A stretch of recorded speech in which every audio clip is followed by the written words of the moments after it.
Hi friends, welcome back to Moderna designers. நான் அந்த shirt ப்ளவுஸை வந்து ரெடி பண்ண மோஸ்ட்ல மணி ஒரு 10 o'clock ஆரம்பிச்சிட்டேன். ஸோ 10க்கு ஆரம்பித்து ஒரு 1:30க்கு தான் இந்த ப்ளவுஸு கம்ப்ளீட்டாக முடித்தேன்.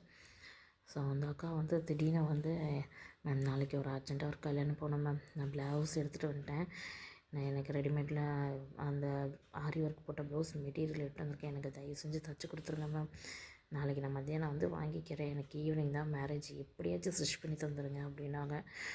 ஸோ அவங்க என்கிட்ட வந்து படிக்கிற ஒரு ஸ்டூடெண்ட்டு தான்.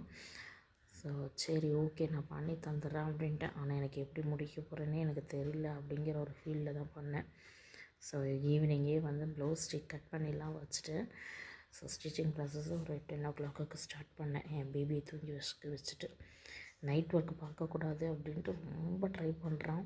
ஆனால் நைட் ஒர்க் பார்க்காம இருக்கவே முடியல. வாரத்தில் எப்படியாச்சும் ஒரு 3 days ஆச்சு நைட் ஒர்க் பார்க்குற மாதிரியே இருக்குது. சம்டைம்ஸ் வந்து விடிய பார்க்குற மாதிரி இருக்குது. சம்டைம்ஸ் ஓகே ஏர்லியராக ஒரு 1 o'clock 2 o'clock முடிஞ்சாலும் சரி ஓகே ஒரு 3 hours தூங்கி எழுந்திரிச்சிடலாம் அப்படிங்கிற ஒரு நிம்மதியோடு போய் தூங்க முடியுது. ஸோ இந்த மாதிரி யாராச்சும் ஃபீல் பண்ணியிருக்கீங்களா? ஆனால் ஒர்க்கில் டெடிக்கேட்டடாகவும் இருக்கணுமே, நமக்கு வந்து ஆர்டர்ஸ் நம்பி கொடுத்துட்டு போயிட்டாங்கல்ல, அவங்கள நம்ம எப்படியும் கைவிட்டுறக்கூடாதுல்ல. ஸோ இந்த மாதிரி யாராச்சும் ஃபீல் பண்ணி இந்த மாதிரி ஒர்க் எடுத்து பண்ணியிருக்கீங்களா? அது உங்களுக்கு எப்படி ஃபீல் ஆச்சு? அவங்களுடைய ஹாப்பினஸ் உங்களுக்கு எவ்வளோ சந்தோஷத்தை தந்துச்சுன்னு எனக்கு ஷேர் பண்ணுங்கள். தேங்க்யூ. எனக்காக ஒரு ஹெல்ப்பு, லைக் பண்ணுங்கள், ஷேர் பண்ணுங்கள். என்னோடய ஸ்பீச்சும் இந்த ப்ளவுஸும் நல்லா இருந்துச்சுன்னா ஒரு சப்ஸ்கிரைபும் பண்ணுங்கள். தேங்க்யூ.